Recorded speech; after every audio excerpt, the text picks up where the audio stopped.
मणिपुर के मुद्दे को लेकर सदन में वो बात रखें। रूल 198 के तहत ये होते हैं हमारे ये अविश्वास प्रस्ताव की चर्चा।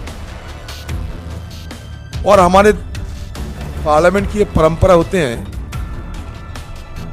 कि जब तक अविश्वास प्रस्ताव पे चर्चा खत्म नहीं होती तब तक बाकी जो बिल वगैरह है उसको पारित नहीं किया जा सकता। मैंने उदाहरण के तहत आपको बताना चाहते हैं कि 1978 ऑपोजिशन लीडर थे स्टीफन साहब, प्रधानमंत्री मोरारजी देसाई शायद 10 या 11 मई को सदन में अविश्वास प्रस्ताव लाए गए थे। उसी दिन मतलब जिस दिन सदन प्रस्ताव अविश्वास प्रस्ताव लाए गए थे उसी दिन सदन में अविश्वास प्रस्ताव के बारे में चर्चा भी शुरू हो गई थी। इसका नतीजा क्या निकला? बाकी सदन सही ढंग से सुचारू रूप से चले। मुझे लगता था कि हमारे पार्टी को, सारे विपक्ष को, हम सबको एहसास तो थी कि देश की प्रधानमंत्री चांद से लेकर चीता तक हर चीज में बात रखते हैं, तो भला मणिपुर क्यों? कोई भी मुद्दे पे देश की विपक्ष के सारे विपक्ष जब मांग करते हैं, विपक्ष की मांग को सम्मान देते हुए वो भी हमारे लिए और देश के लिए, मणिपुर के लिए कुछ बात रखेंगे। ये तो हुआ ही नहीं, लेकिन इसके उल्टा हुआ। जैसे कि हमारे परंपरागत जो तरीका है सदन के अंदर कि अविश्वास प्रस्ताव लाने से और कोई चर्चा नहीं होना चाहिए जब तक अविश्वास प्रस्ताव की चर्चा खत्म ना हो। लेकिन आज की सरकार ने सारे परंपरागत जो तरीके थे, रीति रिवाज जो भी थे,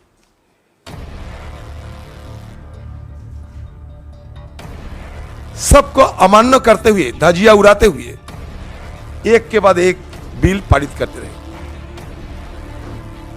लगभग मान लीजिए 20 विधायक सदन में पेश तो हुई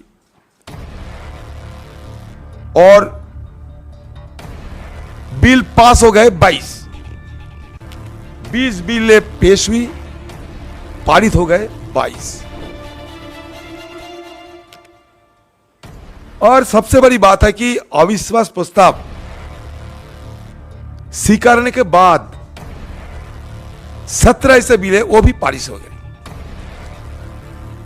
मतलब क्या हुआ कि विपक्ष ने कोई ऐसा विधेयक पे अपना बात रखने की मौका नहीं मिल पाया। बारे में क्या कहा आपने भी सुना, तो लाइव किया ना। अब बाद में उसको तोड़ मड़ोड़ के प्रस्तुत कर रहे हैं। मैं भी हाउस में था ना, उन्होंने किससे तुलना की थी प्रधानमंत्री की, आप लोगों ने भी देखा। कुछ तो गरिमा रखेंगे आप, कुछ भी बोल देंगे आप, इंटरप्ट करेंगे आप। जो कानून है वो तो कानून है, वो माननीय स्पीकर साहब का निर्णय है, उसको तो उनको टिप्पणी नहीं करेंगे। उधर के लोग आके स्पीकर के बेंच पर ऐसे हाथ पटकते हैं कि नहीं, आप मुझे बताइए। बार-बार स्पीकर करते हैं, मत करें। वही राज्यसभा में एक सदस्य चले जाएंगे सीधा माननीय चेयरमैन के सामने और पूरी प्रोसीडिंग को रोकने की कोशिश करेंगे। मैं देश के सामने एक सवाल छोड़ना चाहता हूं और ये सवाल बहुत जरूरी है।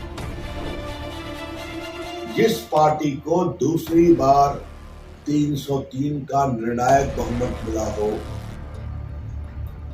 जिसको तीसरी बार बहुमत निर्णायक और मिलने जा रहा हो, जिसने भारत को दुनिया में एक बड़ी शक्ति के रूप में, 5वीं इकोनॉमी के रूप में प्रस्तुत किया, भारत का मान बढ़ाओ, भारत का सम्मान बढ़ाओ, क्या कुछ सांसद लोकतंत्र को इस तरह असफल करेंगे? बेंच पटकेंगे, बहस नहीं होने देंगे? तो क्या किया जाए? तो अंतिम साल है ना, आपने देखा है कोई नई बात तो होने ही नहीं। राज्यसभा में पिछले सत्र में आप याद करिए, राष्ट्रपति जी के, माननीय राष्ट्रपति जी के भाषण के बाद जो धन्यवाद का प्रस्ताव होता है, इसमें 2 घंटे इन लोगों ने माननीय नरेंद्र मोदी जी को राज्यसभा में बोलने नहीं दिया। याद है ना? इंटरप्ट करते रहे कांग्रेस के लोग, उनके बड़े नेता।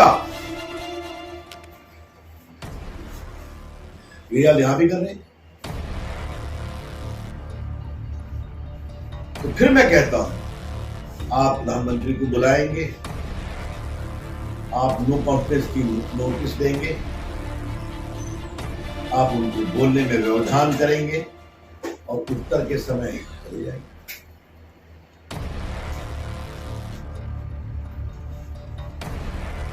मैं एक बात का जवाब दूंगा, क्या कानून है नो कॉन्फिडेंस का? जो rules of procedure conduct of Lok Sabha है, इसका मैं रूल 198 क्लॉज 2 पढ़ रहा हूं, motion of no confidence in the council of ministers.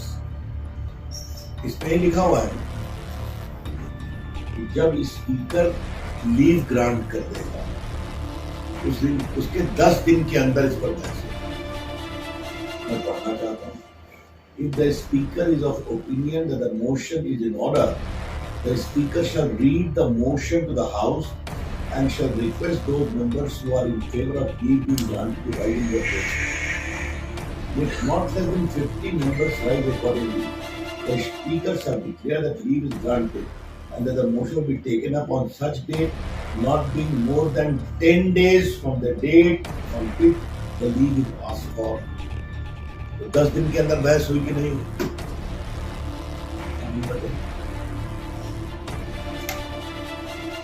तो आप गृह मंत्री जी को बोलने नहीं देंगे, बार बार कहने के बावजूद। जो उनका विभाग है, उनका मैंडेट, उन्होंने 2 घंटा बोला, 1 घंटे से ऊपर उन्होंने पूरा विस्तार से क्या स्थिति है मणिपुर की, कैसे कैसे अतीत में क्या हुआ, कांग्रेस में क्या हुआ, ये बताया। और उसके पश्चात फिर माननीय प्रधानमंत्री जी बोले, वे कहां से युवराज राजीव गांधी ने कहा 2 मिनट बोले, और यही बात अजित बाबू ने भी रिपीट कर दिया। ये सब रिकॉर्ड की बात है कि पीएम लगभग 25 मिनट, आधा घंटा बोले मणिपुर पर और नॉर्थ ईस्ट पर। अमित शाह जी 1 घंटे से ऊपर बोले मणिपुर पर, नॉर्थ ईस्ट पर। तो आप सुनेंगे नहीं, आप वॉकआउट कर जाएंगे और उसके बाद कहेंगे प्रधानमंत्री बोले। तो आप प्रधानमंत्री को बुलाएंगे, यह विश्वास का प्रस्ताव है, आपने लाया है। और एक बात मैं रिकॉर्ड को आज स्ट्रेट करना चाहता हूं, गौरव गोगोई जी ने थोड़ा बहुत जरूर बोला मणिपुर पर, नॉर्थ ईस्ट पर, बाकी विपक्ष के किसी नेता ने मणिपुर पर भाषण दिया कि मोदी जी को आरोप प्रत्यारोप, कुछ लोगों ने गाली दिया, सरकार के खिलाफ टिप्पणियां की। तो जब सरकार के खिलाफ अविश्वास लाएंगे तो सरकार जवाब नहीं देगी क्या? तो जवाब वो दो जो हम चाहते हैं। चित भी मेरी, पट भी मेरी, हम ही मांग करेंगे और हम ही तय करेंगे तुम क्या बोलोगे। संसद ऐसे नहीं, और बाद में आप रोएंगे प्रेस में कि हमें बोल नहीं दिया गया। मैं बहुत पीड़ा से कहूंगा, पूरे विपक्ष का आचरण बहुत ही गैर जिम्मेदाराना रहा है। Conduct of the opposition has been utterly irresponsible.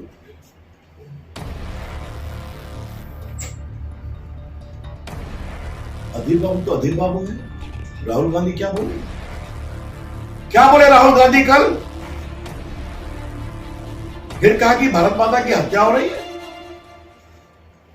अभी दो समुदायों के बीच तनाव है, बहुत तनाव है। आपका भाषण उकसाने वाला था दो समुदायों के बीच। मैं उनके आक्रामक शब्दों को रिपीट नहीं कर सकता। और क्या कहा? सेना 2 दिन में ठीक कर देगी। राहुल गांधी क्या अपेक्षा? सेना गोली मारे भारतीयों को जहां तनाव है, वहां सौहार्द फैलाए, वहां दिलों को जोड़ने की कोशिश की जाए। तनाव है, सच्चाई है, और आज से नहीं, उसका ऐतिहासिक कारण है। आप भी जानते हैं। तो कांग्रेस के समय कितने लोग मारे गए, माननीय अमित शाह जी ने विस्तार से कह दिया। आपको 190 दिन और मिले और फिर केस की सुनवाई शुरू हुई, और जज साहब को निर्णय के 30 दिन के अंदर फैसला देना है। ये नहीं कि सुनवाई कर ली फिर चले गए छुट्टी पर, या रिटायर हो गए, या फिर ट्रांसफर हो गए। लेकिन सबसे बड़ी बात यह है, जो बड़े परिवर्तन हुए इसमें, देश की बेटियों की सुरक्षा के लिए धर्म बदलकर शादी के झांसे में फंसाने के आरोप में 18 साल से कम बच्चियों के सामूहिक रेप के बाद बहुत ही व्यापक पड़ा। बाकी 302 से आप बहुत ज्ञात थे, 420 से आप बहुत ज्ञात थे। आप सबका नया नंबर हुआ है, क्योंकि पहले सरकार, ब्रिटिश सरकार को बचाने वाले नियम अधिक बनाई हुई थी, और बाद में नंबर दूसरा आता। तो इंडियन एविडेंस है, सीआरपीसी इसकी जवाबदारी। और सबसे बड़ी बात है, आप जब्ती करेंगे तो उसकी वीडियोग्राफी करनी पड़ेगी। ये पुलिस के खिलाफ शिकायत आती है ना बार बार कि साहब आपने जब्ती क्या आदर रख दिया, उस वीडियो के एक कॉपी उसको भी देंगे जिसके एड्रेस में। और जिन कैदियों ने अपना आधा सजा काट दी, उसको छुट्टी करो। अभी तक 2 साल की सजा का सबरी ट्रायल होता था, अब 3 साल का सबरी ट्रायल। मॉब लिंचिंग को डिफाइन किया गया, उसके साथ फांसी की सजा दी गई। सेडिशन,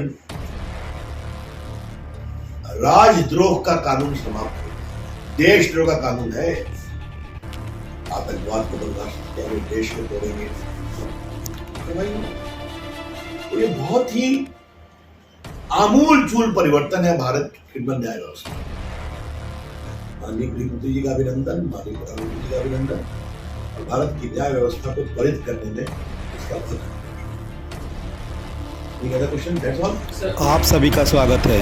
पूरी खबर देखने के लिए हम उठाएंगे आपकी आवाज़। चैनल को सब्सक्राइब करें, लाइक करें, शेयर करें, कमेंट करें, ज़्यादा से ज़्यादा खबर को शेयर करें, जिससे कि लोगों को अपने एरिया की खबर मिल सके।